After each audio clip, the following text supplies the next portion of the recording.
अरे बहू रानी तो सारा सारा दिन कमरे में बंद रहती है, कोई काम भी नहीं। मैं तो बोर हो जाती हूँ, क्या करूँ।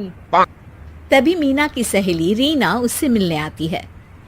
अरे मेरे घर का भी यही हाल है, बेटा ऑफिस और बहू कमरे में बंद, समय काटे नहीं कटता।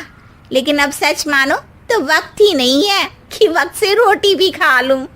अरे बहन, मुझे भी बता दे कौन सा जादू चलाया है, मैं भी अब जिंदगी के बचे कुचे दिन आराम से काट लूं।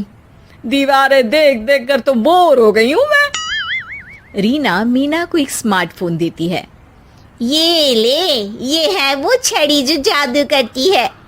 इसमें मैंने तेरा फेसबुक अकाउंट भी बनाया है, एंजल प्रिया के नाम से। बस अब यहाँ दोस्त बना और सबसे बातें कर। सास को पहले तो उतना समझ नहीं आता है, लेकिन धीरे धीरे वो उसकी आदत डाल लेती है। माँ जी जल्दी से खाना खा लीजिए, मुझे थोड़ा काम है।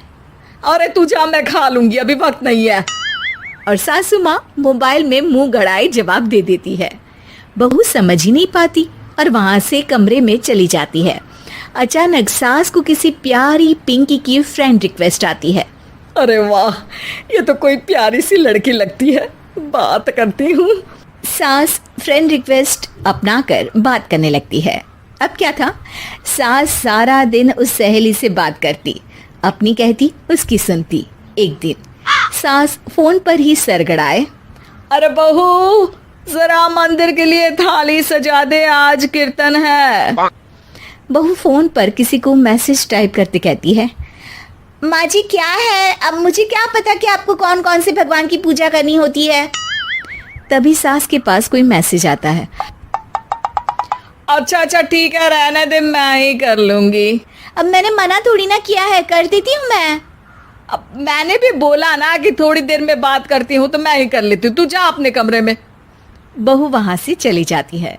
सास मंदिर पहुंचती है और मंदिर की सीढ़ियों पर बैठकर सास फोन पर लिखती है, अरे मेरी बहू सारा दिन अपने कमरे में बैठी रहती है। वहां से रिप्लाई आता है, मैं आपकी बहू को तो जानती नहीं हूँ, लेकिन हाँ एक बात है, हो सकता है आपने उसे ताने दिए होंगे या फिर उसका दिल दुखाया होगा। ऐसा करने पर बहुओं का मन ससुराल से हट जाता है। याद रखिए, बहू और बेटी में फर्क होता है। सास घर जाती है और बहू से बड़े ही प्यार से बात करती है, उसके लिए खाना बनाती है, उसे गिफ्ट में साड़ी भी देती है। जिसके बाद अगले दिन, माँ जी चलिए, आज मैं भी आपके साथ मंदिर चलती हूँ, आते वक्त भोले भैया के गोलगप्पे खाकर आएंगे। अरे हाँ बहू, ये तो अच्छा है, चलो। सास मन में सोचती है कि उसकी फेक बुक वाली दोस्त कितनी अच्छी है, उसके समझाने से उसे उसकी बहू वापस मिल गई। वो बहू को अपनी दोस्त के बारे में बताने का सोचती है, लेकिन फिर चुप हो जाती है। बहू फोन पर टाइप करती है, मेरी सास मुझे नौकरानी समझती है, एक गिलास पानी तक खुद नहीं लेती। मन तो करता है कि बोल दूं, मैं बहू हूँ, कोई नौकरानी नहीं।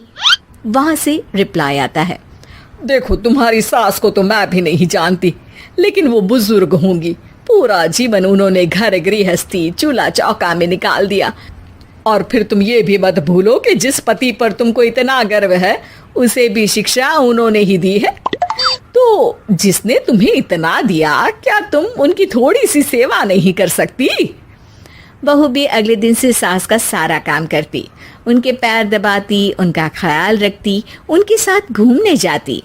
एक दिन सास, बहू ये लो मेरा हीरे का हार, पहले तो सोचा था कि अपनी बेटी को दूंगी, लेकिन आज जब मेरे हाथ पैर में दर्द था तो तुम मेरा साथ दे रही थी।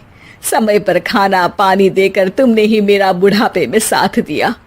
उसके हिस्से का बहुत कुछ मैं उसे दे चुकी हूँ, लेकिन ये अब तेरा। बहू तो ये देखकर खुशी से उछल ही जाती है। वो सास को गले लगाकर कहती है, माँ जी आप सच में बहुत अच्छी है, भला हो उस एंजल प्रिया का जिसने मुझे आपसे वापस मिलवा दिया, वरना मैं तो हमेशा आपको गलत ही समझती। मैं तो सोचती थी काश वो एंजल प्रिया मेरी सास होती। क्या नाम लिया बहू?